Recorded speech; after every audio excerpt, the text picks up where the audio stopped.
Le bar des supporters sur Maritima, on est à 2 jours d'un match très important et surtout d'un match qu'on attend depuis très longtemps et moi je suis très heureux de vous retrouver après cette mini trêve internationale en semaine pour moi.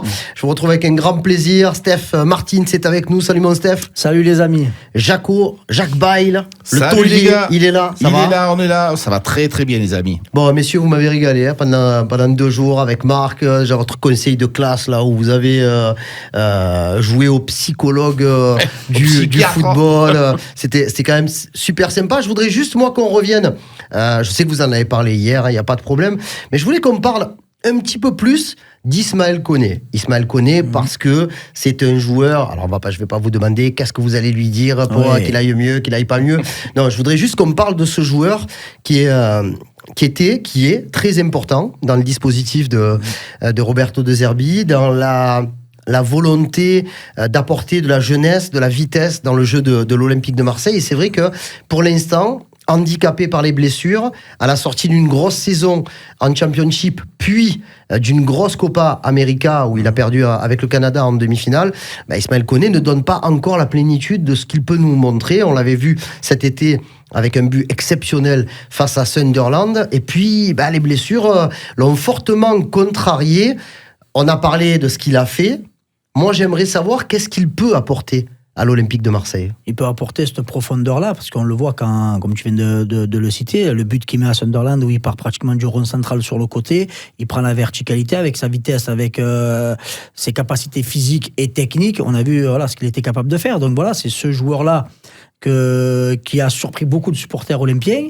Et on s'est dit, en fait, autant on a pu récupérer une petite pépite. Mais c'est vrai que s'il n'est pas à 100% de ses capacités physiques, ça devient très, très, très compliqué d'enchaîner les matchs, de prendre de la confiance, d'être dans le rythme. Et on sait que quand tu as beaucoup de technique et beaucoup de puissance comme ça pour être un box-to-box, si tu n'es pas à 100%, de suite, ça se voit sur le terrain. Et Ismaël Koné, Jaco, qui a évolué comme beaucoup de joueurs cette saison à l'OM, avec plusieurs rôles différents sur le terrain. Tu parlais hier de son retour en tant que titulaire, c'était au Groupama Stadium où c'était une reprise aussi. Il avait pas été exceptionnel, mais bon, on avait l'impression qu'il allait monter en régime, mais la blessure à Strasbourg l'a fortement amputé. Il a joué double relayeur, double récupérateur. Il a joué également un cran plus haut à Nantes. Il était le pendant d'Adrien Rabiot dans ce fameux milieu en V avec Højbjerg en pointe basse. On l'a même vu quasiment rentrer en faux numéro 10 contre le PSG alors que l'OM jouait en infériorité numérique pour être un peu chien fou derrière l'attaquant et essayer d'être le premier presseur adverse. Où est-ce que tu le vois le plus, toi ? Écoute, quand ce joueur-là est arrivé, je le vois, moi, dans le V, comme tu as dit, en haut du V, parce que, et attention, parce que actuellement, dans le système de Roberto De Zerbi, je sais pas où je vais pouvoir le mettre. Parce que vous m'expliquez, oui, et là, c'est pas son poste, là, c'est pas son poste. Pour l'instant, il n'a pas été performant. Donc, s'il peut jouer. Son poste, il est plutôt là où tu le dis, toi. Voilà, oui, d'accord. Mais donc, si tu le mets comme ça, donc tu es obligé de changer de système. D'accord ? Donc, c'est comptable. Et moi, Koné, pour l'instant, je trouve qu'il a besoin de beaucoup travailler parce que il n'a pas encore les cartes nécessaires pour demander une place de titulaire. Il peut rentrer en cours de match pour nous dépanner, mais pour l'instant, c'est pas possible. Si on a un Amin Harit qui revient normalement, parce qu'en plus, je pense que le rôle d'Amin Harit, il aura forcément des difficultés à le tenir, lui, dans ce rôle-là. Donc, tu es obligé de changer de système que Roberto De Zerbi n'a pas envie de faire, c'est-à-dire de lever nos deux défenseurs, que ce soit Rabiot et Højbjerg, des milieux défensifs, de changer le système. Je pense qu'il n'est pas encore prêt. Donc, on aura du mal à le revoir, je pense, pour l'instant. Tu as la même vision que Jaco. Attention, parce que aujourd'hui, Harit a la main par rapport à son début de saison, même si on va pas pouvoir vivre toute la saison sur le début de saison. Hein. Il a été plutôt bon dans les 3-4 premiers matchs. Depuis, c'est un peu sur courant alternatif par rapport aussi aux suspensions et aux blessures et à la méforme. je dis pas qu'on est aujourd'hui sur un pied d'égalité entre Amin Harit et Ismaël Koné, mais bon, faut voir aussi la vision du coach. Amin Harit qui revient de blessure, on va dire, puisqu'il a une petite gêne au mollet gauche, ce qu'il avait privé de la réception de Auxerre. Là, il semblerait qu'il reprenne quand même l'entraînement un petit peu, mais bon, on n'est pas sûr non plus qu'il soit à 100% pour Lens. Hein. Non, peut-être pas, mais après, pour moi, c'est pas les mêmes joueurs. Hein. Un Amin Harit, voilà, il n'a pas la puissance qu'un Ismaël Koné, où Ismaël Koné a besoin de partir de très très bas pour pouvoir jouer sur cette vitesse et sur ses capacités physiques et techniques. Mais moi, je mets un Amin Harit plus, voilà, juste derrière l'attaquant, ou pour pouvoir l'alimenter sur un contrôle, une passe, un râteau, une passe en première intention, chose que je pense que Ismaël Koné ne pourra pas faire. Pour moi, le voir jouer en 10, Ismaël Koné a essayé, qui tente rien à rien, comme on dit. Mais je pense que c'est pas le mettre dans une position optimale, où pour moi, il doit partir de beaucoup plus bas. Tu sais, Karim, moi, sur Amin Harit, ce qui me gêne, c'est que les gens ont tendance à dire, comme tu le dis, ouais, il n'est pas en forme. Lui aussi. Ah oui, lui aussi n'est plus en forme comme au début de saison. Mais tu l'as dit, Jaco, il a un rôle très particulier. Bien sûr. Il dépend des autres, mais le jeu de l'OM dépend aussi beaucoup de lui. Hein. Mais mon chéri, aussi, Quentin Merlin aussi, il est sur le côté, il est important. Donc Greenwood aussi, il est important. Jonathan Rowe, quand il est capable de perforer les défenses, il est important. Donc lui aussi est en difficulté. Alors moi, je ne suis pas l'avocat de Amin Harit, mais juste je dis que c'est vrai que c'est un gars important, c'est un gars qui a les clés du match parce qu'il est capable de faire des choses extraordinaires, mais c'est vrai que tout le monde doit revenir au niveau.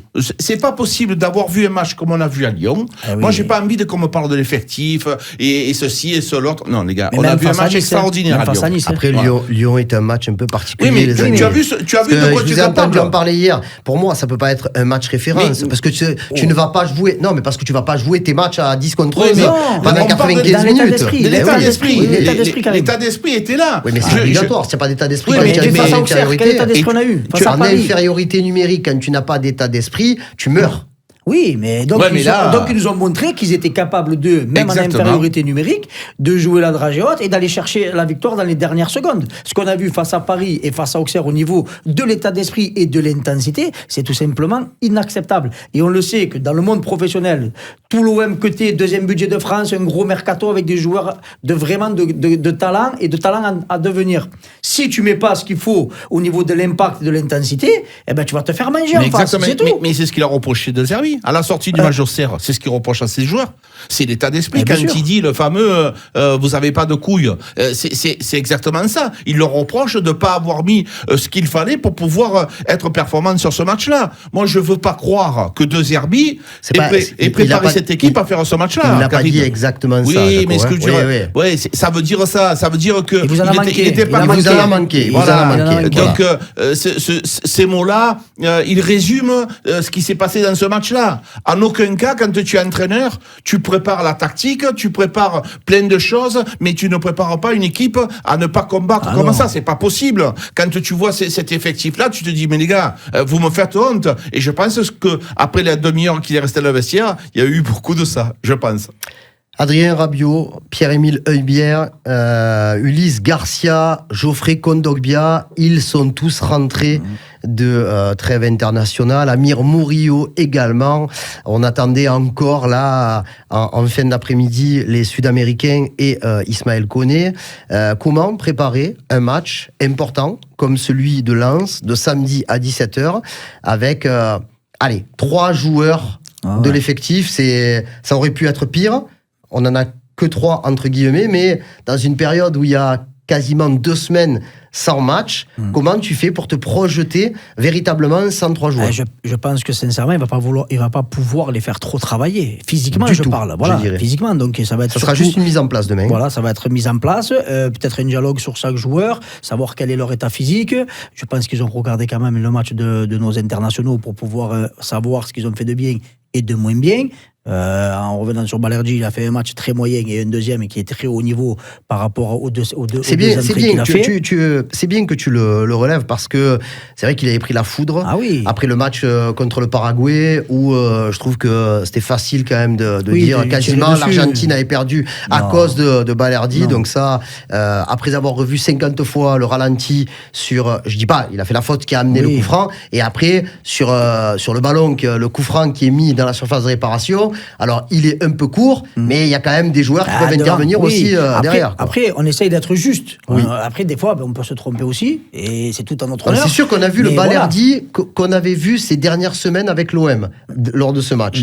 Et nous, ce qu'on a envie de voir, c'est le Balerdi qui a joué avant-hier. Et voilà, et du début de saison. Voilà, qui était l'homme fort de ta défense, qui se projetait, voilà, qui... Et comme le dit Jacques, c'est souvent dans la tête. Et est-ce que c'est pas aussi le fait du brassard, de cette sélection, parce que c'est beaucoup d'émotions. Surtout l'Argentine. Et voilà, quand tu es sélectionné, là il a joué à la Bombonera, son club formateur. Donc, et il était heureux, très heureux. Et ça se voit. Donc on en revient toujours pareil. Quand tu es dans la tête, tu es heureux, tu es bien, tu es à 100%, ça se ressent sur le terrain. Et moi, ce qu'on n'arrive pas à comprendre, pourquoi souvent on dit, on n'arrive pas à retrouver l'Olympique de Marseille des 5-6 premiers matchs. C'est parce que il commence à avoir des joueurs qui ont des pépins physiques, des petites blessures, peut-être des problèmes un petit peu aussi dans la tête. Et ce qui aussi fait la lecture de l'adversaire aussi. Et mais bon, après, franchement, il y a des joueurs qui sont largement au-dessus de la moyenne. D'accord, avec tout le respect qu'on peut avoir pour Auxerre, pour Reims et pour Angers, tu n'as pas le droit de faire 2 points à domicile. Quand tu t'appelles l'Olympique de Marseille, tu as le 2e budget de France, que tu as des ambitions très élevées, de ce qu'on a vu sur ces matchs-là, pour moi, c'est inexcusable. Donc, les joueurs, on les a. Maintenant, à eux de faire le nécessaire. Ils nous l'ont montré. On l'a vu face à Nice, on l'a vu face à Lyon. On a vu des matchs, quand même à Strasbourg, on a su répondre. Mais même si c'était compliqué. Mais on a vu des matchs. On a vu de belles choses. Un Jonathan Rowe, un Greenwood, un Mopé quand il est rentré. Maintenant, c'est un Mopé, un Eli Wahi, surtout, à rebondir et à mettre l'OM là où il doit être. Parce que c'est clair que si tu n'as jamais un numéro 9 qui plante un but, ça va être compliqué. Allez, on va voir qui jouera à la pointe de l'attaque marseillaise ce samedi à Bollaert. On a déjà parlé, je pense que dans mon esprit, Wahi a un peu d'avance, ne serait-ce que par rapport au fait que c'était un retour dans son ancien club. S'il nous fait le même match qu'il a fait samedi à Lens comme à Montpellier, ça peut être sympa. Je reste sur les internationaux, ceux qui sont rentrés. Au final, quand tu as la lecture un petit peu de cette trêve internationale, Kondogbia a joué ses matchs assez tôt dans la trêve, Rabiot a joué ses matchs assez tôt dans la trêve, Højbjerg n'a pas joué le 2e match avec le Danemark parce qu'il était suspendu, Ulysse Garcia était remplaçant à chaque fois et je crois qu'il n'a pas eu peu de temps de jeu avec la Suisse. S'ils sont rentrés sans pépin physique, c'est une trêve qui est quand même plutôt bien gérée par rapport à un retour dans le club au début, voire presque le milieu de la semaine du match. Oui, Karim, quand tu me parles de gestion de trêve, quand tu as un staff élargi comme à l'Olympique de Marseille, il y a des gens qui sont là pour justement gérer les internationaux. À chaque arrivée, il y a une préparation personnelle. Une équipe nationale n'a pas la même préparation qu'une autre. Donc, ils sont en relation, les préparateurs physiques. On s'appelle, on se demande qu'est-ce que tu lui as fait faire, parce que, par exemple, il y a eu des jours de force à l'Olympique de Marseille, et quand admettons qu'il soit tu retrouves pas trop ce genre de préparation en sélection quand même. Non, mais tu as quand même des jours où tu es un peu plus en force en équipe nationale. Donc il y a des relations qui sont faites pour savoir ce qu'ils ont fait, combien ils ont fait. Tout est envoyé par ordinateur, tu as les mails et donc après avec les GPS, tu sais ce que tu as besoin de leur faire faire. Tout ça c'est fait en plus avec le staff de Zerbi. Tu sais très bien que voilà, donc c'est des curseurs, et chaque fois c'est individualisé. Tu ne crois pas que celui qui s'est déplacé comme Balerdi, qui a fait un voyage énorme, avec un décalage horaire, avec un voyage très important, comment il a voyagé, est-ce qu'il a bien dormi dans l'avion? Tout ça, c'est des questions à lui poser pour savoir comment il est physiquement. C'est lui qui informe le staff médical et le staff technique de son état de santé. Chacun est différent, chaque individu est différent. Donc, je pense qu'à l'Olympique de Marseille, on a fait attention, parce qu'après, il y a des blessures qui peuvent arriver, il faut être vigilant à cause de ça. Donc je pense que moi je suis très heureux et très fier d'avoir un staff aussi compétent qui prenne en compte toutes ces considérations. Les amis, il y a plusieurs postes qui posent interrogation pour le match de samedi. Les interrogations, je me les pose. Donc je suppose que vous êtes beaucoup à vous les poser. Qui va jouer à droite, Lirola ou Murillo? qui va jouer en défense centrale avec Balerdi? Est-ce que c'est Brassier ou est-ce qu'on va retenter Geoffrey Kondogbia?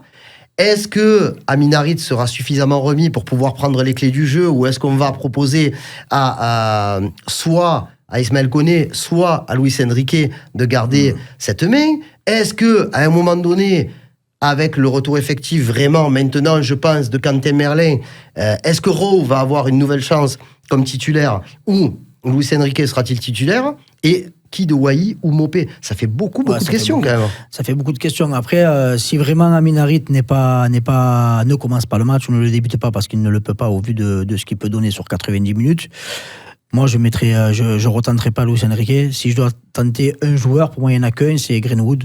Il a un talent technique et une vision de jeu qui. Ah mais je suis d'accord les gars, vous me le dites à chaque fois, mais est-ce que vous avez bien compris? Non, il veut pas le tenter, il ne le tentera pas. Vous avez bien compris à un moment donné qu'il ne veut pas le faire. Comment on se débrouillerait en fonction des tenants des aboutissants? Quand on dit ça, il faut se mettre dans la tête de deux heures. Il faut se dire ce que l'on pense, mais il faut aussi prendre en compte ce que le coach fait depuis le début, quoi. Oui, mais moi, ce que j'aimerais, et pourquoi ne pas essayer, au lieu de mettre un exemple, un Ismaël Koné, je tenterais pour de l'efficacité plus Greenwood derrière, avec Enrique à droite et Rowe à gauche, ou vice-versa, ou l'inverse, voilà. Ce qui est gênant, Karim, quand tu dis comment il va vouloir s'articuler, c'est que pratiquement, tu as des choix partout et que finalement, tu te dis des titulaires, hormis Rouli, où tu te poses pas la question, tu peux te poser la question sur tout le monde. Ça, c'est pas bon. Ça, c'est pas bon parce qu'aujourd'hui, quand tu as une équipe comme ça, à la 12e, 13e journée, 14e journée, à un moment donné, tu dois avoir 7, 8 titulaires indiscutables et tu as 2 ou 3 joueurs qui peuvent venir éventuellement remplacer. Là, finalement, tu te dis, Murillo, moi, je t'en trouve aussi, ça. donc, tu vois, non, mais il y a des joueurs, regarde, Brassier. Est-ce que je vais mettre Brassier ou non? Tu prends Rabiot et Bière, ça bouge pas. Merlin, ça bouge pas. Greenwood, ça bouge pas. Balerdi, ça bouge pas. Rabiot et Bière, je peux te poser la question. Heuberg, il y a un moment donné, on parlait tout à l'heure d'Amin Harit, il a fait un très très bon début de saison. Je le trouve en berne. Oui. Il y a beaucoup de gens qui se demandent pourquoi Valentin Rongier ne jouerait pas. Eh ben justement, est-ce qu'il faut aller chercher le soldat Rongier? Est-ce que, 2 mois et demi après son retour effectif à la compétition, après avoir digéré en partie sa blessure, après avoir digéré en partie sa paternité, est-ce qu'il est aujourd'hui possible d'imaginer un Valentin Rongier revenir en début de match dans un poste qui lui correspond vraiment? Mais bien sûr, s'il est à 100%, c'est toujours pareil, ça c'est que le staff qui peut le dire. Si vraiment il est à 100%, bien sûr qu'il faut tenter un Valentin Rongier. Il va falloir à un moment donné faire souffler un Heuberg, faire souffler faire souffler les mecs quand il y a un match par semaine, écoute-moi. Mais là, eux, ils ont été... Il n'y a que toi qui a besoin de souffler quand tu joues un match par semaine. Frérot, je me blesse toute la semaine. Je voulais pas le dire, mais bon, s'il y a un docteur ou un exorciste pour sa jambe, amenez-nous-le, s'il vous plaît. Mais oui, bien sûr pour moi, il mérite de rentrer dans ce 11-là. Et qu'est-ce qui empêche De Zerbi de le faire jouer? Pour moi, rien. Ah donc tu vois, tu me dis ça fait un de moins. Donc voilà, il y a vraiment des hésitations. C'est ça, aujourd'hui on se pose la question. En début de saison, tu aurais hésité de dire Heuberg ou Rongier? Tu dis Rongier. Mais là tu commences à dire, attention, il peut y piquer les fesses. Non, mais qu'est-ce qu'il peut apporter Rongier aujourd'hui? Je ne te dis pas le Rongier qu'on a connu, parce que bon, j'espère vraiment de tout mon cœur qu'il va récupérer toutes ses facultés de récupérateur, de harceleur, de premier relanceur. Mais qu'est-ce qu'il peut apporter aujourd'hui dans l'équipe de De Zerbi? Alors, il peut apporter son expérience de l'Olympique de Marseille, parce que Heuberg, il est là depuis très peu de temps. Dans la récupération... Ils peuvent pas jouer ensemble? Moi, je pense pas. Je pense que Adrien Rabiot est devenu tout simplement indispensable. Mais Rabiot peut pas jouer un poil plus haut, ou alors Rongier peut pas jouer en pointe basse avec Heuberg et Rabiot à l'animation. Ouais, mais après tu lèves qui? Tu lèves devant, tu lèves un Amin Harit, un 4-3-3. Donc il y a que 3 attaquants. Peut-être qu'il sera pas là. Oui, mais peut-être. Donc il y a la possibilité. Il faut savoir aussi l'effectif que tu as. Bien sûr que ça peut exister aussi d'avoir trois milieux comme ça. C'est possible aussi, effectivement. Mais en levant ton numéro 10. Alors qu'aujourd'hui on a des problèmes à occuper le milieu de terrain, on le dit tous, c'est le cœur du jeu, il nous manque du monde. Si en plus tu me remets encore 3 défenseurs comme ça avec ce V, s'ils sont aussi près de la défense, j'ai envie d'être un petit peu offensif. Donc je pense que tu me dis, est-ce que la différence avec Højbjerg, c'est que Valentin Rongier, à la connaissance de l'Olympique de Marseille, Valentin Rongier dans la récupération est un génie, voilà, il n'y a pas d'autre mot, parce que moi je veux bien écouter tout le monde, quand ils arrivent, les joueurs, tout le monde, on a l'impression qu'il arrive à Marseille, tu dis il arrive au Maccabi, mais Rongier c'était quand même un bon joueur, les gars, il ne faut pas l'oublier. Il arrive au Maccabi. Donc c'est important de ne pas l'oublier, qu'on a la chance, c'était notre capitaine, un superbe mec et un superbe joueur. Lirola Murillo, Lirola a joué les derniers matchs. Murillo vient d'avoir une grosse partie sélection panaméenne, en plus avec une qualification, match aller-retour contre le Costa Rica où il a joué 2 fois 90 minutes. Est-ce que dans un match qui arrive dès le samedi 17h où il va faire soleil et très chaud à Lens à 17h, j'ai déjà envie de partir avec les gants, les moufles et les boots. Prends de ta gorge. Non, mais c'est clair. Non, mais est-ce que la réflexion aussi avec un Paul Lirola qui est resté à Marseille pendant la trêve et qui a pu travailler lui tranquillement avec un petit peu plus de soleil et de Zerbi sur le dos, est-ce que ça donne pas déjà une première réponse? Moi je pense qu'il mettra Lirola. Après c'est toujours pareil, ça dépend qu'est-ce que tu veux faire face à cette équipe lensoise. Oui, on sait qu'ils ont des latéraux qui montent énormément, c'est clair que il va falloir qu'ils s'occupent de leur charnière centrale. Eux aussi, ils ont beaucoup d'absents. Parce que Auxerre avait aussi 2 absents et on a vu que ça les a pas gênés. On a vu les résultats. Donc après, c'est toujours pareil. Soit tu vas vouloir les harceler et avoir besoin de latéraux qui vont monter et dédoubler avec tes 2 ailiers. Et on sait que quand Lirola prend la profondeur, ça peut aider Greenwood, chose que Murillo fait très rarement. Il le garde, on a l'impression qu'il fait monter Merlin pour garder Murillo pour cette fameuse... déplacement banal, comme il aime bien dire Jaco.